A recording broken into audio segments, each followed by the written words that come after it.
အားလုံးပဲမင်္ဂလာပါကျွန်တော်ဒီနေ့မှာ unbox လုပ်မဲ့ဖက်နှက်ကတော့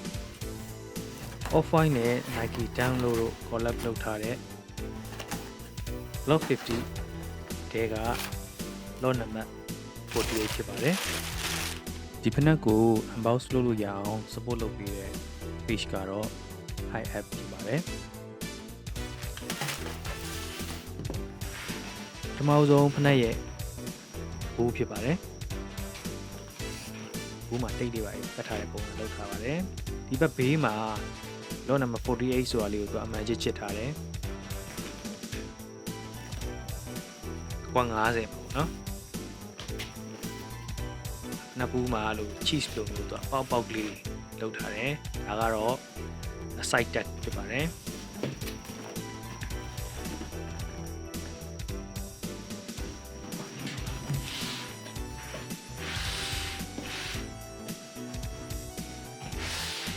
ပထမဆုံးအနေနဲ့ဘူးကိုအရင်ဖွင့်ကြည့်လိုက်ပါမယ်ဒီ paper wrap အဝါရောင်မှာ Off-White 2021အားရဆိုပြီးရေးထားတယ်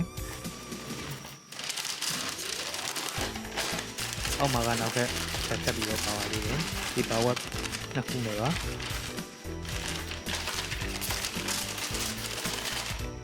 ဒီစာရွက်ကလေးက sneaker dunk ကဝယ်ရင်ပါတဲ့စာရွက်ကလေးဖြစ်ပါတယ်နောက် sticker တစ်ခုလည်းပါပါသေးတယ်ဒီဖက်နှက်တွေက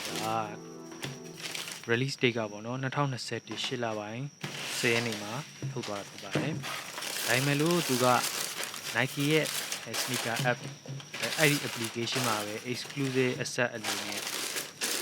ထွက်ခဲ့တာဖြစ်ပါတယ်။ဒီဖက်နှက်ကိုတော့ sneaker dunk ကနေပြီးတော့ပြန်ဝယ်ခဲ့တာဖြစ်ပါတယ်။ resale စီအနေနဲ့ကျွန်တော်ဝယ်တဲ့ချိန်မှာရန်36,500ကျော်တော့ကျပါတယ်။ sneaker dunk ရဲ့ duck လေးဖြစ်ပါတယ်နောက်တစ်ခုကဒီ lot 48မှာသူ့ရဲ့ off-white zip tag ကအပြာရောင်ဖြစ်ပြီးတော့ဒီ zip tag မှာ4850ဆိုတဲ့စာသားရိုက်ထားပါတယ်ဖနှောင်းနားမှာသူကအပြာရောင်နဲ့အနက်ရောင်ကာလာဝေးကိုသုံးထားပြီးတော့4850ဆိုတဲ့နံပါတ်ကိုအသားတစ်စိတ်လိုမျိုးလေးနဲ့ detail ကတ်ထားပါတယ်ဒီဖက်နှက်ကအဖြူရောင်နဲ့မီကိုရောင်ပေါ်မှာအခြေခံထားပြီးတော့ဒီသူ့ရဲ့အပေါ်ရန် lace ကလေးကအရန်ရောင်ဖြစ်ပါတယ်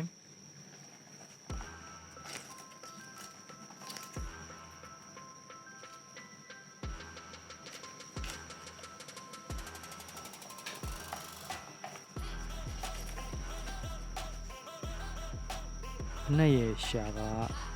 အပြာရောင်ဖြစ်ပြီးတော့သူက material ကဖုံးဖြစ်ပါတယ်ဘေးမှာကတော့Nike tag ပေါ့နော်ဒီဖက်နှက်တစ်ခုလုံးကိုသုံးထားတဲ့ material က leather ရဲ့ဒီ canvas လိုအသားမျိုးတွေကိုသုံးထားဖြစ်ပါတယ်